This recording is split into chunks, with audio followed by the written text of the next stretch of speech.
Entre hoy y mañana 24 y 25 de octubre vamos a estar escuchando a diferentes artistas, investigadores y estudiosos en distintas áreas, hablando desde su acercamiento a la cultura visual y a la memoria gráfica desde sus campos de estudio. Fuera del Margen es un evento que tiene como objetivo proponer un espacio de investigación y divulgación en torno a las narrativas gráficas. Está organizado por la Corporación Cineclub Borges a través de su programa Cómics sin Fronteras, que llegó este año a sus 23 versiones. Bueno, un saludo a Diana Lorena Ortega, gestora del encuentro, Andrés Cojavanti y Ed Muñoz, colaboradores del mismo, Elisa Trejos, Alejo Mosquera en el apoyo logístico, a todo el personal de DICAR y el personal en cabina de la universidad, muchas gracias por el apoyo. Queremos agradecer al área cultural de Confamiliar Risaralda, al programa de Artes Visuales de la Facultad de Bellas Artes y Humanidades de la Universidad Tecnológica de Pereira y a la Facultad de Diseño, Comunicación y Bellas Artes de la Fundación del Área Andina de Pereira y su agencia DICAR, que hacen posible la primera versión de Fuera del Margen, encuentro de experiencias de las narrativas gráficas. Bueno, la dinámica del evento es la siguiente: tendremos 4 líneas de reflexión, 2 líneas por día, divididas en mesas, y tendremos 3 invitados especialistas por cada mesa. Y con ello queremos, primero, dejar las bases para el desarrollo del encuentro del 2024. Segundo, editar un libro de memorias del encuentro con las ponencias de las personas invitadas, y dicho libro pues servirá como material de consulta sobre los resultados del encuentro y como material bibliográfico de y para las personas estudiosas e interesados en el tema. Escucharemos en estas 2 jornadas experiencias de trabajo que van desde la antropología, fotografía, ilustración, el cómic, la novela gráfica, la lectura y la caricatura, sin dejar de lado el legado de nuestras culturas precolombinas, particularmente en el caso del eje cafetero, los quimbayas. Además, abordaremos la relación que guarda la gráfica con otras disciplinas del arte y los medios de comunicación, y sentaremos puntos de reflexión junto con ustedes, el público asistente, para seguir tejiendo temas de reflexión y generar contenidos e investigaciones sobre memoria gráfica. Con este contexto les presento entonces la mesa 1, bienvenidos, que tratará sobre la cultura ancestral, visual y estilos de las narrativas gráficas. En ella participarán 3 invitados, quienes tienen 30 minutos cada uno para presentar su tema, y al final de las 3 presentaciones interactuaremos entre todos, entre público y ponentes. Recordamos a los que nos están viendo en transmisión que también pueden hacer sus preguntas en YouTube o en Facebook. En este orden de ideas les presento a la primera ponente, Sabina Martínez, y su ponencia Diálogos entre arte y antropología en torno a las culturas visuales del eje cafetero. Sabina es antropóloga de pregrado y maestría por la Universidad de los Andes, tiene experiencia académica en investigación sobre antropología y arte, estética y representación, arqueología y lingüística. Trabajó como asistente de investigación de Clemencia Plazas, PhD, excuradora y exdirectora del Museo de Oro en el proyecto Inventario de Orfebrería Quimbaya. Sabina, bienvenida y adelante. Muchas gracias.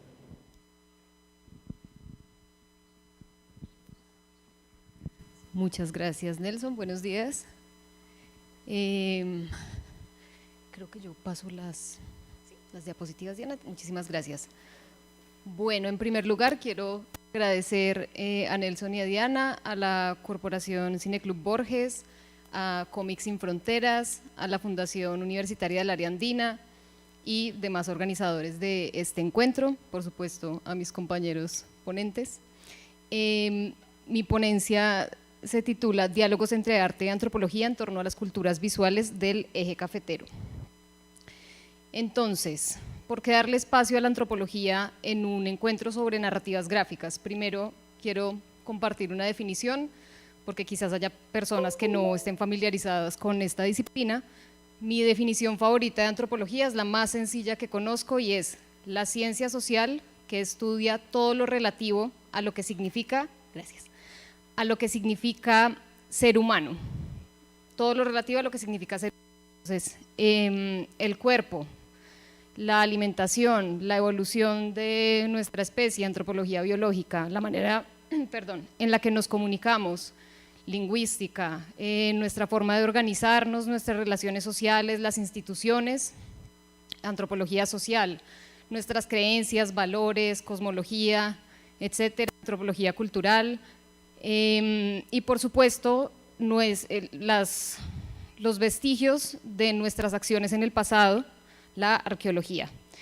Entonces, por qué darle espacio en un evento sobre narrativas gráficas, si vamos a hablar de cultura visual y la entendemos como la enorme variedad de cosas visibles, bidimensionales y tridimensionales que los seres humanos producen y consumen como parte de su vida cultural y social, pues entonces la ciencia social que se dedica a estudiar lo relativo a lo que significa ser humano, pues también tiene un lugar allí.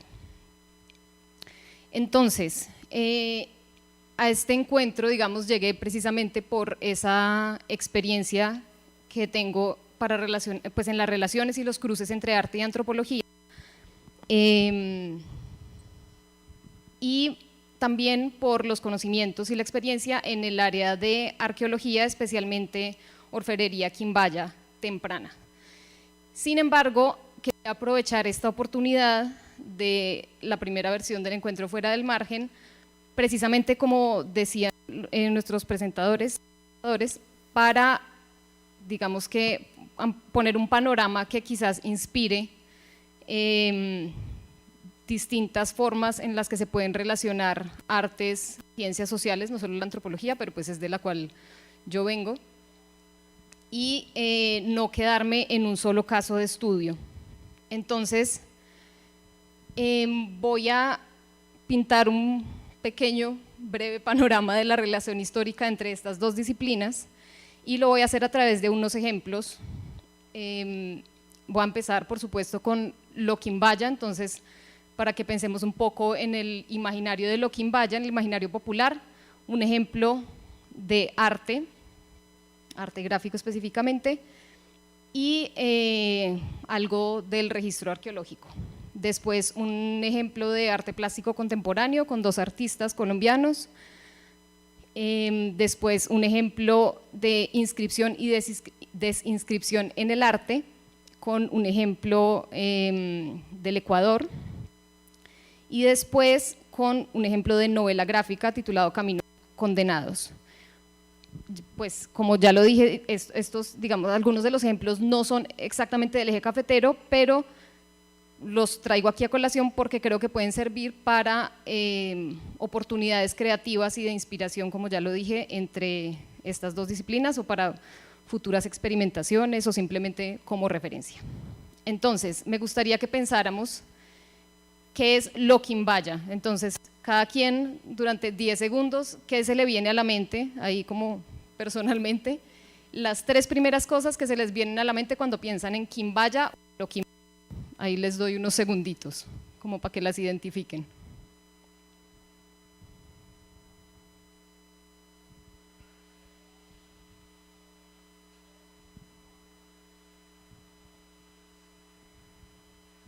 Bueno, quizás se les vino alguna a la mente, quizás no. Entonces, una popular puede ser pensar en el eje cafetero. De pronto alguien tenga una tía que vive en Quimbaya, Quindío, o de pronto simplemente piensa como, no, lo quimbaya, como relativo pues a esta región. Entonces aquí puse un mosaico tomado de la página de la Gobernación del Quindío, en el que, bueno, se ven las imágenes que se ven, no las quiero describir más. Y pasar quizás a otro elemento que de pronto se le pudo haber venido a la mente, y es el de el poporo quimbaya. Con este que pesa 777.7 gramos de oro, inició el Banco de la República en el año 1939 su colección, la colección del Museo del Oro y todas las labores de conservación de patrimonio. Entonces es una pieza fundacional para de labores, y adicionalmente el Banco de la República y el museo la han usado en repetidas ocasiones como símbolo de identidad nacional. La usaron en un billete y en la moneda de 20 pesos en la década de los 80, y también en unos Juegos Panamericanos como para representar a Colombia. Y aquí, antes de presentar el último ejemplo que tengo, es uno que probablemente varias personas tengan en sus bolsillos o en sus carteras como todos los días, que quizás tengan más de uno. ¿A alguien se le ocurre cuál puede ser? La moneda.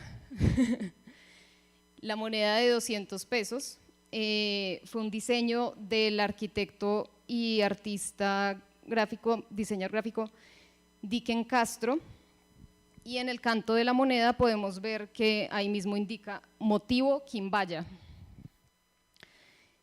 Este diseño, que se empezó a emitir en el año 1994 y que aún sigue en circulación a pesar de que fue reemplazado en la emisión por otras monedas, como en el año 2012, se basó en la obra del artista Antonio Gras, artista santandereano, y ahí aparece sobre la moneda el diseño original, pues la obra de Antonio Gras, que publicó en su libro Animales mitológicos en el año 1979 y que a su vez basó en un volante de uso quimbaya. ¿Qué es un volante de uso? Es un objeto pequeño, usualmente de piedra o de cerámica, utilizado para ubicar el uso, una vara, que como contrapeso, digamos, de esa vara, que se gira y sirve para hilar, para hacer hilo. Entonces, no sé si de pronto coincidieron con algunas de esas, cuando pensamos en lo quimbaya y en el imaginario popular, coincidimos con alguna de estos ejemplos que acabo de decir o no. ¿Alguno? ¿Ni uno? Sí, a ver. Bueno, quizás, bueno, seguro hay mucho más. Pero entonces, precisamente, me parece difícil hablar de lo quimbaya en el imaginario popular porque están mezcladas muchísimas cosas. En la antropología, lo quimbaya se puede ver desde la etnohistoria y también desde la arqueología. Digamos que ahí estarían como algunos de los fundamentos en el pasado. Pero, por ejemplo, si uno recurre a Wikipedia, que pues claramente no es la fuente más fidedigna, pero como al lugar al que muchas personas recurren para informarse sobre algún tema, entonces se puede ver, por ejemplo, aparece esta pieza de oro, dice estatuilla cacique quimbaya, Colombia precolombina, primeros registros del 500 antes de Cristo hasta 1600 después de Cristo. Y lo describen como un pueblo nativo americano colombiano, un pueblo de 500 antes de Cristo hasta 1600 después de Cristo. Sin embargo, si uno va al acervo arqueológico de la orfebrería quimbaya, bueno, y quiero aclarar que esta información, según cita Wikipedia, tiene fuentes que se consideran confiables, lo que pasa es que aparecen fuentes ya pues de hace más de 50 años. Aquí les presento este libro, Quimbaya Orfebrería Temprana, de la arqueóloga, la doctora Clemencia Plazas, publicado en el 2022. Ella lleva muchísimos años investigando la orfebrería quimbaya y fue curadora y directora del Museo del Oro. Y entonces el año pasado publicó este libro en el cual indica que en los vestigios de orfebrería relativos al valle medio del río Cauca se han identificado dos conjuntos arqueológicos. El de piezas tardías asociados a la tribu quimbaya del siglo XVI después de Cristo y otro conjunto no relacionado con ese grupo social denominado estilo quimbaya clásico o temprano, y las piezas han sido datadas con distintos métodos que pues no voy a ahondar ahorita, pero entre el siglo V antes de Cristo y el VII después de Cristo. Es decir que hay una diferencia grande, temporal, entre estos dos grupos de orfebrería que usualmente se meten todos en la misma bolsa. Por ejemplo, el que aparecía en la imagen de Wikipedia pertenece realmente a este estilo temprano, es decir, cuando se habla, es que esta pieza es que representa, dice ahí, a un cacique quimbaya que pudo haber pertenecido a una población incluso de 1600 después de Cristo, pues realmente la pieza está datada muchísimo antes. Bueno, y adicionalmente, otro aspecto quizás problemático para pensarlo Quimbaya es que muchas veces se relaciona con el eje cafetero y claro, desde el presente se piensa en las categorías contemporáneas que suelen ser las categorías administrativas de los departamentos. Sin embargo, los hallazgos de arqueología Quimbaya, que la orfebrería se relaciona con la cerámica, cerámica marrón inciso y cerámica tricolor han sido titulados esos estilos, porque por su estilo, perdón la redundancia, se ven las semejanzas y entonces se puede considerar adicionalmente por los medios de datación, por ejemplo como carbono 14 y otros métodos, que pertenecen a un mismo contexto espacio-temporal. Entonces es en este mapa, elaborado por Clemencia, bueno, con información de Clemencia Plazas y por Nancy Gómez. Se ven los puntos en los cuales hubo hallazgos de estos materiales y se ve que es un área mucho mayor a lo que usualmente se considera como el eje cafetero. Entonces, cuando estos conceptos se utilizan para pensar algo mucho más limitado en el espacio, para diferenciarlo de otros espacios, por ejemplo, Corinto, Cauca, pues realmente cuando uno mira el acervo arqueológico, quizás ahí no estén tan fundamentados esas diferenciaciones, sí. O cuando se busca hacer una trazabilidad histórica y decir, es que lo Quimbaya relacionado, por ejemplo, con el área de Quindío, Risaralda y Caldas, por ejemplo, y entonces esto es una población que va hasta el siglo V, VI antes de Cristo, con un continuo, pues realmente digamos que la arqueología en las investigaciones recientes no nos muestra sustento para hablar de eso. No significa que esté completamente equivocado, digamos, la arqueología, a pesar de que son el mismo sustrato y las mismas piezas que están desde hace muchísimos años, pues se estudian y se vuelven a estudiar y van cambiando los métodos de investigación y se van actualizando y entonces esta información va saliendo desde los nichos de la producción del conocimiento, que son el libro, por ejemplo, específicamente, publicado por el Instituto Colombiano de Antropología e Historia, va saliendo, se va expandiendo y se va conociendo, pero digamos que pues no necesariamente tiene que entrar a competir con el imaginario popular, pero sí como que se nutren y se retroalimentan. Teniendo entonces en cuenta eso, Plazas dice, no se deben asociar estos estilos de oro o cerámica con etnias específicas o familias lingüísticas determinadas, porque en ocasiones su ocurrencia trasciende límites culturales. Entonces, bueno, acá podemos ver, miren, ahí está la pieza que aparece en Wikipedia, fechada entre 300 y 500, más o menos 30 años después de Cristo, pero hay otras también anteriores. Y bueno, digamos que yo podría ahondar en estos ejemplos de orfebrería quimbaya temprana y podríamos hablar de las connotaciones iconográficas, de la importancia de la hoja de coca por la presencia de poporos. Estos son dibujos basados en las piezas de orfebrería. Los de allá son poporos quimbayas con formas de calabazas, estas son narigueras, es una diversidad enorme de objetos. Estos son palillos para utilizar en los poporos son recipientes en los que se conservaba y transportaba cal, recipientes pequeños, para la masticación de la coca. Entonces con un palillo se untaba de saliva, se extrae la cal, y esto lo que hace es como potenciar los efectos al interactuar con los alcaloides de la coca.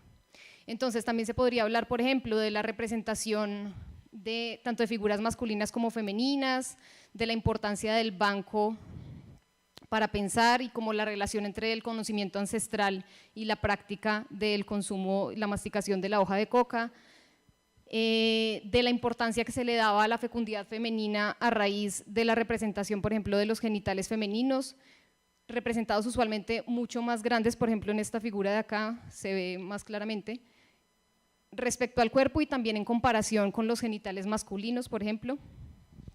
o de los cascos, que eran figuras que portaban tanto las figuras femeninas como masculinas, de estatus social, en fin, pero, como les dije en el principio, quería hablar de más ejemplos para mostrar que esta relación entre arte y antropología no necesariamente pues, se limita, digamos, solo a estas,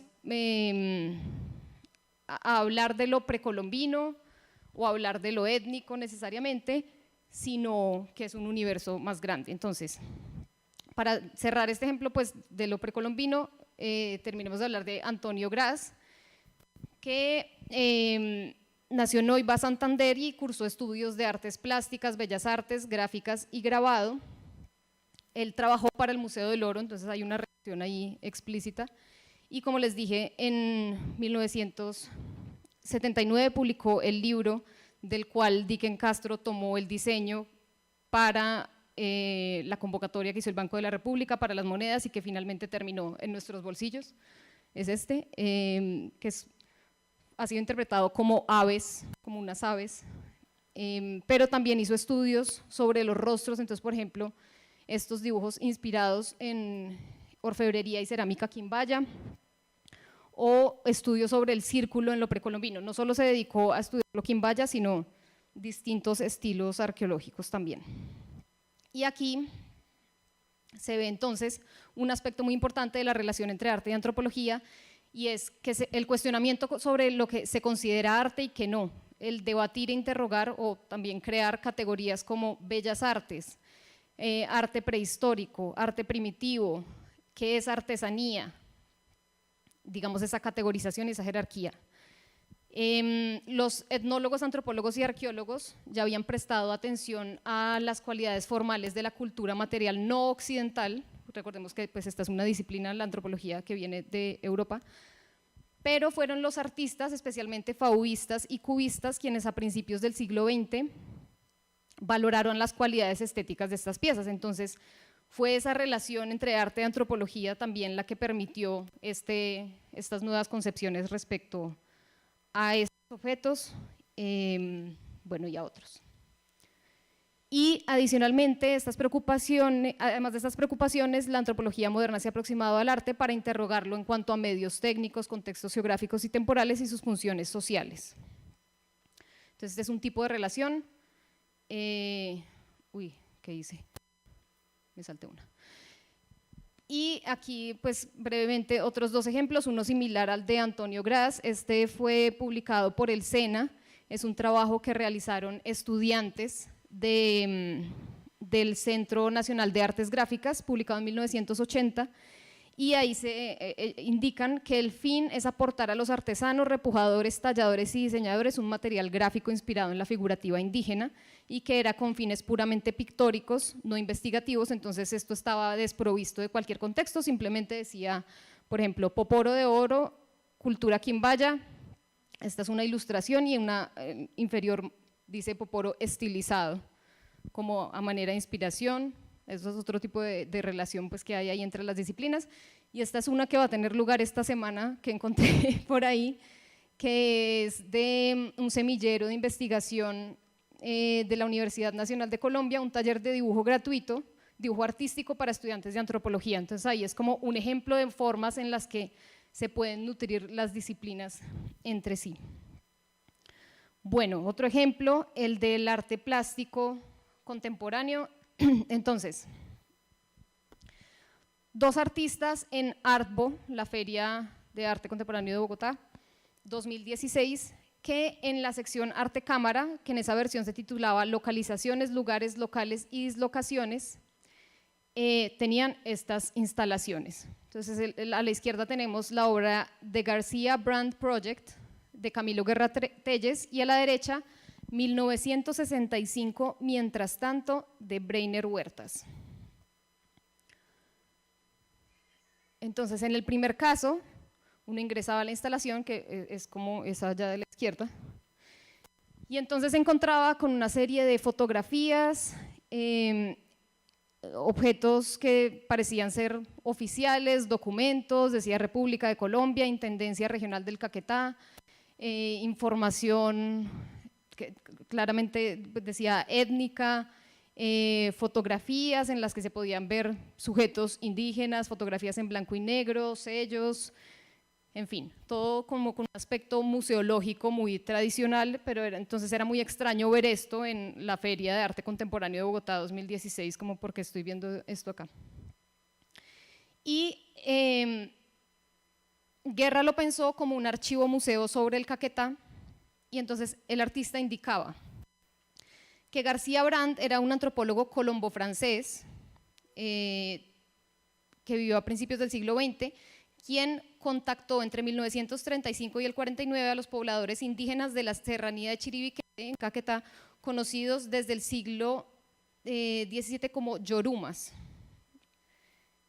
Sin embargo, todo esto era presentado así como manera veraz, sin embargo, todo esto fue un invento del artista. No existió García Brandt, los yorumas tampoco existían, pero la persona que visitaba la exhibición pues no tenía conocimiento de esto. Entonces el artista quería analizar, según decía, este es un caso que pues yo investigué, digamos, para mi tesis de la maestría, las dimensiones inexploradas de las relaciones antropológicas de la región. Cómo se escribe y cómo se comunica la historia, cuáles son los discursos y las narrativas predominantes. Y entonces él decía que usó la falsificación, el trucaje, la producción de archivo, basándose en una credibilidad estética para problematizar la manera en que la antropología habló en un momento, y no solo la antropología, sino el Estado, de comunidades indígenas que no estaban cohesionadas, sino que él buscó imágenes que se parecieran estéticamente para crear esta narrativa y hacer una crítica. Sin embargo, digamos que la crítica no era tan evidente. Cuando uno llegaba, pues había que analizarlo y conversar con el artista para entender esta crítica. Pero entonces lo traigo a colación por estas prácticas, como en las que a través del puramente el arte se pueden hacer también antropológicas. Y esta es la obra de carácter similar de Breiner Huertas, en la cual también se ven imágenes como selváticas y del sujeto indígena. Este era un conjunto de imágenes, entonces aquí había un mapa del Guainía en acrílico, transparente, entonces eso tenía una connotación de que era como territorio vacío, una caja roja en el año 1965, como si en ese año se hubiese descubierto, tenía una serie de textos filosóficos que problematizaban como todos estos conceptos respecto a lo primitivo, a lo salvaje, a lo indígena. Y también esto que se ve acá abajo son unas hojas que tenían grapas como ganchos de cocedora, grapadora, los ganchos metálicos como para imitar líneas de texto, pero no era texto. Lo mismo con costuras, como si fueran las páginas que se leen, pero no, entonces como… bueno, y estas son unas hojas unas láminas de caucho en las que imprimió unos textos, pero se veía borroso, entonces el caucho asociado a esta región, a las caucherías. Entonces lo que el artista buscaba era pues mostrar el territorio del Guainía como un territorio de colonización física y epistemológica también a mediados del siglo XX, y por la yuxtaposición de elementos, pues como dar a entender ese discurso y esa narrativa hegemónica respecto a que era un territorio baldío.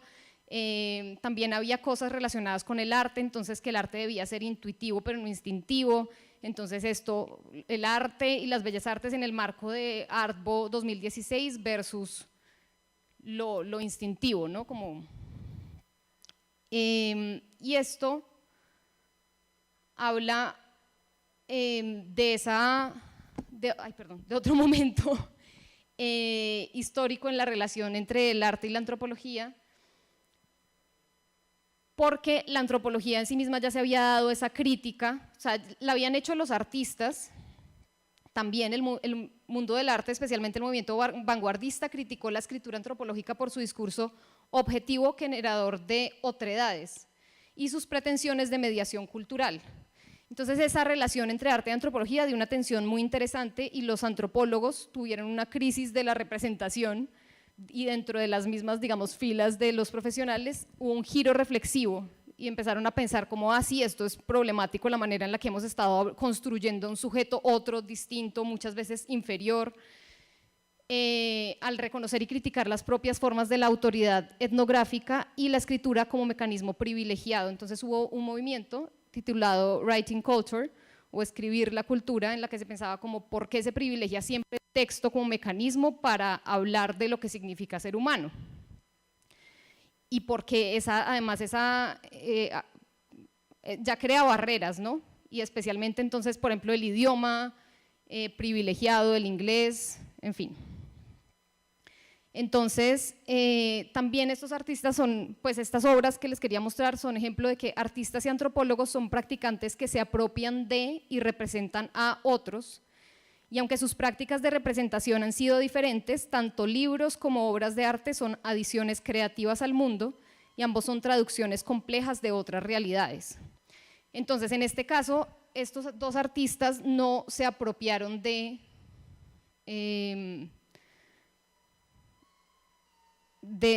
digamos, de otras culturas necesariamente, sino que se apropiaron de los discursos mismos de la antropología para hacerle una crítica a la antropología. Entonces eso me parece muy interesante, porque usando sus propias prácticas artísticas y pues desde su orilla, incluso antes de conocer a fondo sobre la antropología, dijeron esto es muy problemático, y luego en sus investigaciones, cuando yo ya hablé con ellos, me dijeron sí, también indagamos un poco respecto a esas críticas que la antropología se había hecho, pero y estábamos de acuerdo y lo quisimos mostrar de esta manera, no en un texto, no en que era lo que habían hecho los antropólogos, sino de esta forma, y esta forma pues le llegaba a otras personas que probablemente no leen los libros de antropología, pero que sí van a exposiciones como Artbo. Entonces eso me parece a mí muy, muy valioso, como que salgan esas críticas también de la academia, por ejemplo.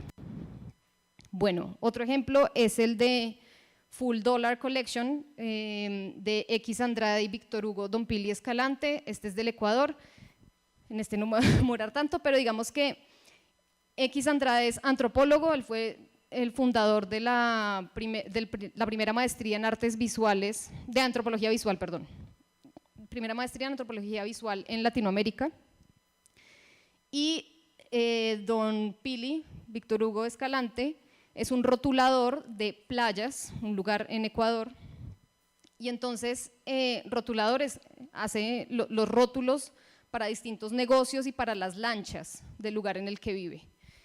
Se conocieron y entonces X Andrade, antropólogo, tenía la intención, y en algún momento lo dijo, más por aburrimiento de la forma en la que funciona tradicionalmente la antropología. Él estudió en Nueva York, en este momento es profesor de la Universidad de los Andes, fue mi director de la maestría, de la tesis de maestría. Bueno, y por muchos otros motivos se volcó al mundo del arte y a buscar esas interacciones. Entonces, estudiando la forma en la que funcionan los mundos del arte, le propuso a don Pili tomar obras icónicas, emblemáticas del arte contemporáneo y decirle, don Pili, usted que es rotulador, ¿para qué negocio cree que serviría? O sea, ¿qué negocio cree que ilustra esta imagen? Y haga usted una reproducción a su manera. Entonces, por ejemplo, tomaron la tradición de las imágenes de Magritte, en la que aparece la pipa y la frase esto no es una pipa, y entonces don Pili hizo la reproducción y lo interpretó como Ceci Cigarrería.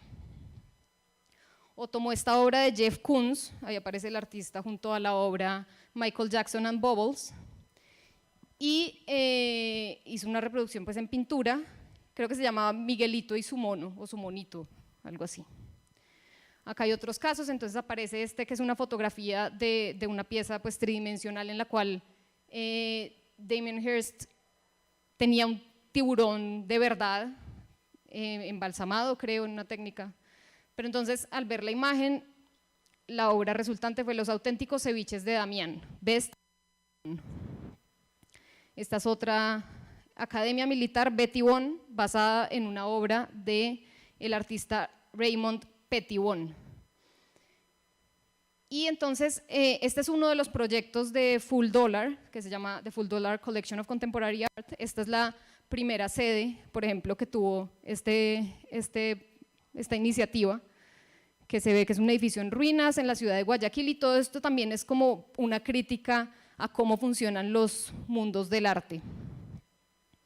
Entonces esto ejemplifica otra forma de relación entre el arte y la antropología. A finales del siglo XX los aportes en la dirección inversa de esta relación fueron interesantes, y en la década de los 90 evidenciaron un giro antropológico en el arte. Entonces los antropólogos se volcaron a examinar la complejidad institucional, discursiva y de producción de valor de los mundos del arte moderno y contemporáneo.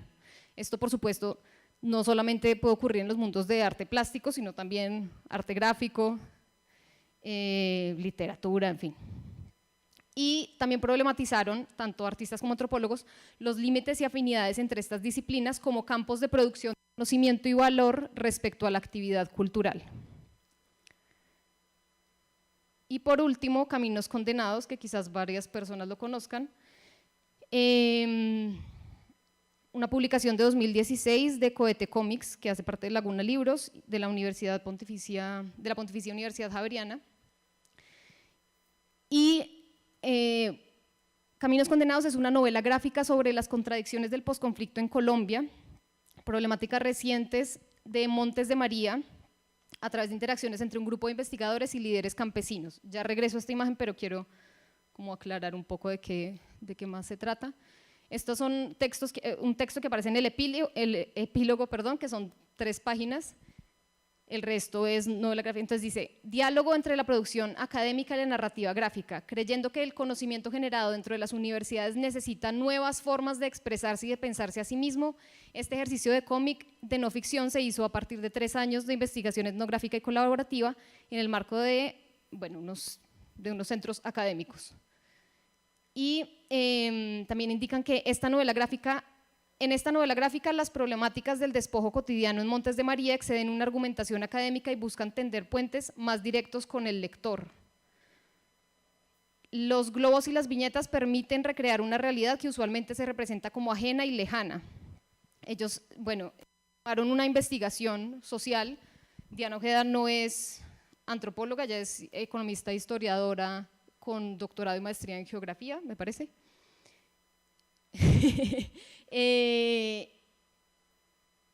Y me parece muy interesante porque pues efectivamente este tipo de objetos circulan en otros espacios distintos a donde seguro habrá circulado la investigación en texto y en lenguaje académico. Digamos que interpela al lector de otras maneras. Y entonces decían que iba a ser un producto como tomado de esa investigación, pero que se dieron cuenta de que el texto tomó como otras dimensiones. Y aquí al principio indican, que Pablo Guerra elaboró el guión de la novela gráfica a partir de la investigación Paisajes de despojo en Montes de María, de Diana Ojeda, y se divide en 3 partes. Unas fueron ilustradas por Camilo Aguirre y otra por Henry Díaz. Entonces, estas imágenes me llamaron mucho la atención porque es la ilustración de un taller de cartografía. Entonces, se ilustra el momento en el que el investigador, creo que es esta persona que está acá abajo, interactúa con 3 líderes. Entonces, se ve la disposición, por ejemplo, que hay una cámara que registra.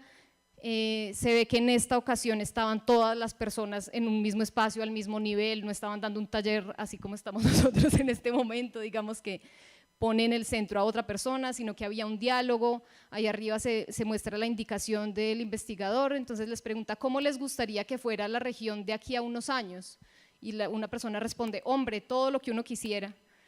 Entonces es una manera muy interesante de mostrar qué hay detrás de las investigaciones sociales y de acercarlo a otros públicos. Entonces, en general, el tráfico, así ha sido llamado desde la antropología, el tráfico desde el arte hacia la antropología ha sido menos fluido que en la dirección contraria, y este desbalance se debe a que la antropología se pensó dentro de un modelo positivista y sus afanes como de ser entendida como una ciencia la llevaron a autoimponerse unos límites a principios del siglo XX para ser aceptada como una disciplina académica. Entonces, tradicionalmente los antropólogos han creído que el uso de lo visual tiene el riesgo de dar paso a múltiples sentidos, significados, relaciones, en lugar de algo preciso, calculado, un mensaje directo. y cuando se aproximan a lo visual tienden a hacerlo como un soporte de la ciencia, despreciando un poco muchas veces el potencial artístico que tiene. Y ejemplo de esto es, por ejemplo, la manera en la que se han acercado especialmente a la fotografía y al cine como documental y como soporte, digamos, veraz, aunque muy consciente, y eso sí quiero aclararlo, que la antropología sí esa reflexividad que ha tenido le permite ser consciente de que siempre se excluye algo del lente o de la pluma, digamos, con la que se escribe o se presenta algo. Entonces, en conclusión, pues, de esta relación histórica hay preocupaciones compartidas entre las disciplinas, especialmente las nociones de alteridad o de él o la otra, el otro, sobre cómo se representa, quién se representa, cómo se captura y comunica la experiencia humana. También han tenido en común las formas en que han apropiado metodologías y prácticas entre sí. También, por ejemplo, está muy de moda, lo he escuchado mucho, que en distintos departamentos se habla de un ejercicio etnográfico, departamentos de diseño, académicos, lo cual me parece muy interesante y ya personalmente, digamos, muy positivo, pero entonces siempre en todos estos casos me parece como importante ser conscientes de todas estas relaciones y a veces del rigor. Por ejemplo, en la novela gráfica se hace reconocimiento de cuál era el objetivo, de qué manera se gestó ese proyecto.